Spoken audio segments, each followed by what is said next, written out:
Hey there, and welcome to the Windsor Star News Cafe. I'm Dylan Kristy. And I'm Don McArthur. And Dylan, the threat of a additional strike action at the University of Windsor, it's diminished for now.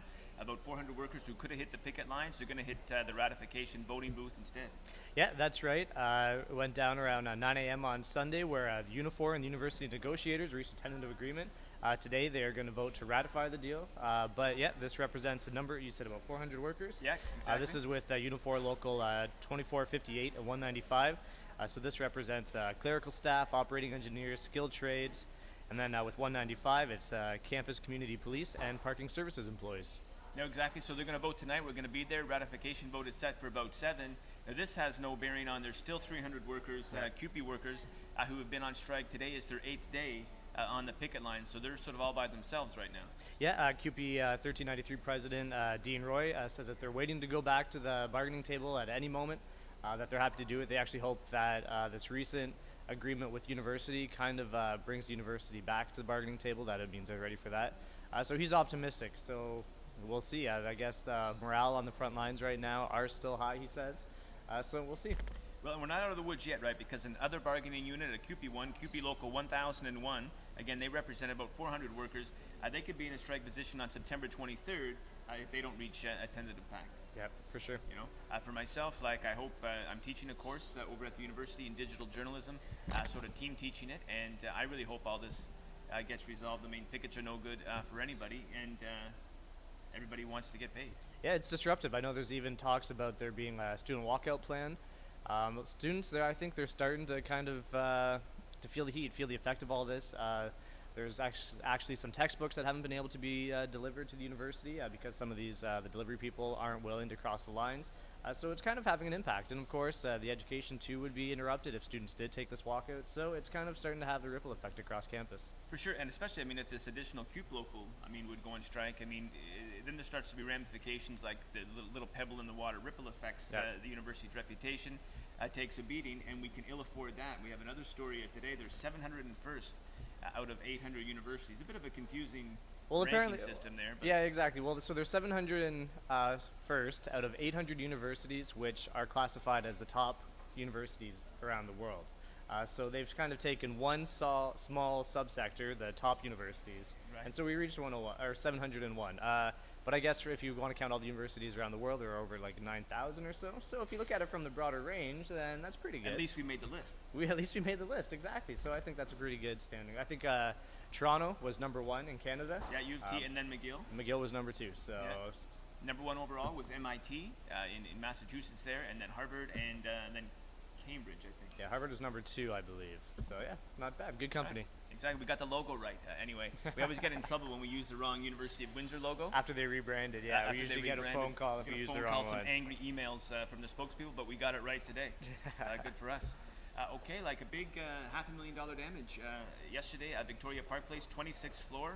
Boom. Yeah, it's tough. It broke out around 10:30 a.m. Like you said, the 26th floor. I guess it was a candle that was left unattended in a bedroom, but it really kind of spread. It actually spread out the balcony and kind of affected the units above and below. A lot of water damage.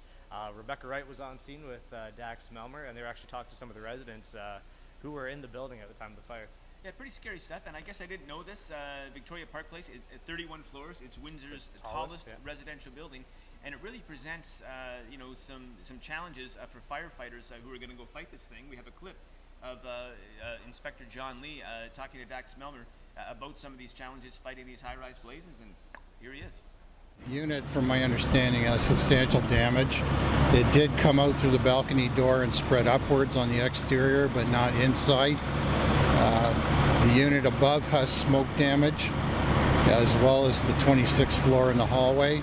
They're still ventilating that and trying to clear the smoke and the smell out. The unit below has water damage from the fire attack, and it's seeped through.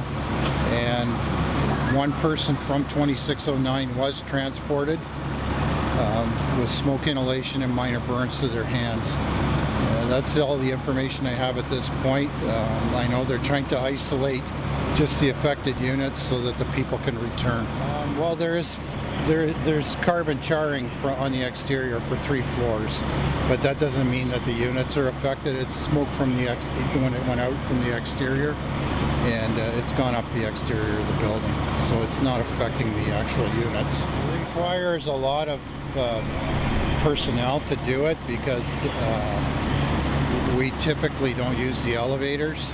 So our protocols with our high-rise protocols is if the elevators are functioning normally, we'll go to 2 floors below, and then from that point we'll walk it up, and the fire attack will be from either the floor below or the fire floor, depending on the situation. But it does require a lot of people because we're shuttling equipment and bottles, etc., up at least to the 24th floor as well. So all the equipment, all the manpower has to go up, and so there's a lot of people here that are over and above that we would have for a normal fire. Well, I'm not sure how many stairwells are in this building, but the stairwells were all open for evacuation except for one. One stairwell is dedicated for the fire staff, fire personnel, to bring the equipment up as well as to ventilate the building. So that one stair shaft is used as a ventilation point as well to get the smoke out of the building. Yeah, and being a high-rise building, they're designed so that the units are separated from one another as well as from the corridor to the units. So in a high-rise building, you have the option of staying or going because the design of the building is such that the fire should not spread from unit to unit or above or below. So in this type of a structure, they have the option that they can stay in their unit, but if they decide to stay, then they have to stay for the duration. Partway through, you can't decide to leave. Okay, well, thousands turned out across the country, and we had thousands locally who turned out for the 33rd annual Terry Fox run. And it's always a huge event. Yeah, for sure. We got some great pictures from Dax Melmer, and Rebecca Wright does a nice little profile. I might mispronounce the name. I apologize for that, but she's a courageous young lady. She has the same type of cancer that Terry Fox had. At the LaSalle run, she was the honorary, sort of leader of the run this time. She spoke to the crowd. Ashley Malawaniak. Yep. She has the same type of cancer as Terry Fox had, but she's beating it. Yeah, for sure. She said thanks to Terry Fox and all the effort that, the result of his courageous run across the country, they're so much further with treating this cancer that she actually was able to keep her leg as a result of his work, of all the money that's been fundraised. But the other thing that's pretty incredible too, she said that it actually hasn't progressed that far, that many of the treatments that she's undergoing were ones that Terry underwent himself, so there is still a long way to go. Yeah, but I mean, there's hope, right? I mean, it's you mentioned Dylan. I mean, it's the 33 years. I mean, you're not even 33 yet, but the Terry Fox run is 33 years old. I remember sort of when Terry was going across the country, I was just a kid.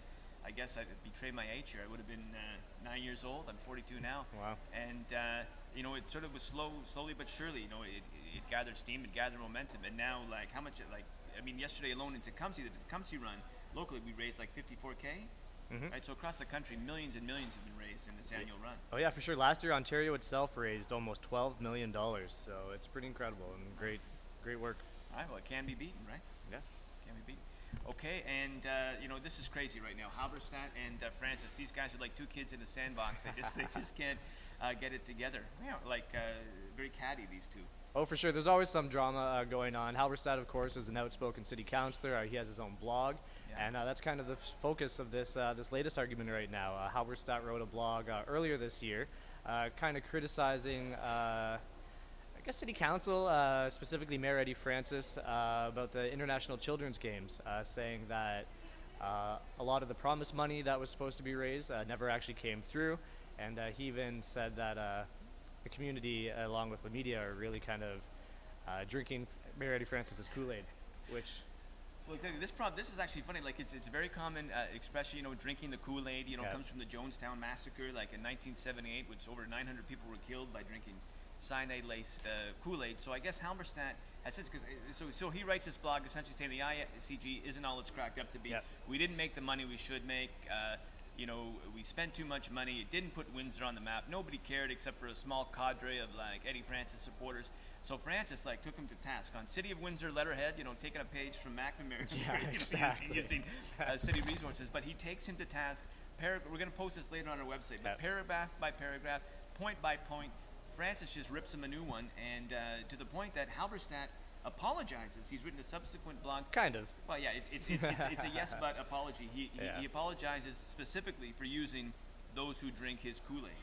Yeah. But he doesn't apologize for anything else. No, exactly. So Doug Schmidt's writing up the story. He's going to go through go by point to point. But Schmidt, I was talking to him earlier. He said the one thing Halberstadt says in the post that none of the grants that were promised came through, which is kind of deceiving. Under it, Francis goes through and just adding up the figures quickly, there was over $380,000 from grants.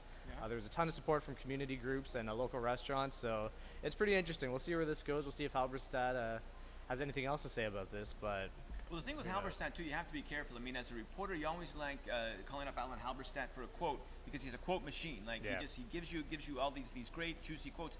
But when you go back and you sort of listen to the tape, you got to be really careful because he uses wiggle words, right? Like might and could and shall and perhaps. Like he'll say something to, you know, well, some people might say that John Smith is a drunk. So then you get off the phone, you say, hey, I got an A1 scoop, John Smith's a drunk, Halberstadt said it. But then you go, well, he didn't say that. He said that some people might say that. Yeah, no, that's sneaky. And that's not inaccurate. Like, No, it is kind of for sure. sneaky. He's very good at it. I mean, editorials do the same thing, might, could, perhaps, shall. You know, these big wiggle words, so you got to be careful. And so there could be wiggle words throughout this whole treatise here on the ICG. Well, the one juicy line that Francis kind of slipped in there was that he usually tries to overlook, and I'm just paraphrasing, Halberstadt's not worrying about the fact style of writing, which he's been writing like for decades. So kind of hit at a big hit at Halberstadt and a hit at the Star as well. So pretty funny. Exactly, and the one thing too, like, and this part I find interesting. You know, he said no one picked up on this. The only people who covered this event were local media. The Windsor Star Detroit, they didn't give a hoot. Toronto, they didn't give a hoot. You know, I didn't read about it in the Toronto Star, National Post, Globe and Mail. So true. Halberstadt might have a point, but Francis retorts that the ICG website, that was set up, and actually on day one, like the thing, we were looking for scores and stats, and it went down from all of the traffic. But it sounds like it wasn't all that big a server because what they recorded, and this is during the life of the website, not just on the day, was 51,000 unique visitors and 455,000 page views, which, you know, to be honest, I mean, that's not very much. No, that's true, especially over the life of the website. You know, 51,000 uniques, I mean, that's only how many people live in Windsor, right? Like, you know, you got to think the mayor's office accounts for about, 12,000 of those uniques. So, absolutely. So anyway, so traffic there wasn't so much, but personally, I love the coverage of the games. I thought it was cool. We got that big splashy new pool. We got those gold medals in the pool. It made Windsor proud. I didn't mind the games. Yeah, for sure. Halberstadt says that the only people who care are the people who went to the event, the athletes, the coaches. That it's really a small group. But then Francis, he retorts saying that there was a lot of programs that kind of went into this as well. There's a collaboration with all the school boards, with a lot of elementary schools, this whole healthy eating initiative. So the impacts will be, there'll be a ripple effect from that as well. So those will be felt for years to come. Exactly. Anyway, two boys in the sandbox. Read about it later. The one cool thing as well is, of course, Halberstadt raises flags about the FINA swimming championships that are coming here, sort of suggesting that we're going to be out of pocket for that. Or at least Windsor taxpayers are going to be out of pocket for that. McGregor taxpayers not so much. But anyway, but he finishes with this one. By then, of course, Mayor Francis figures to be safely re-elected. Oh. So old two-term Eddie, Halberstadt's now making it sound like he's going to go for 4 terms. And remember, Francis promised 2 terms. Promise, trust me, 2 terms. All right, well, we'll see. All right, well, that's it for the News Cafe. Thanks for tuning in.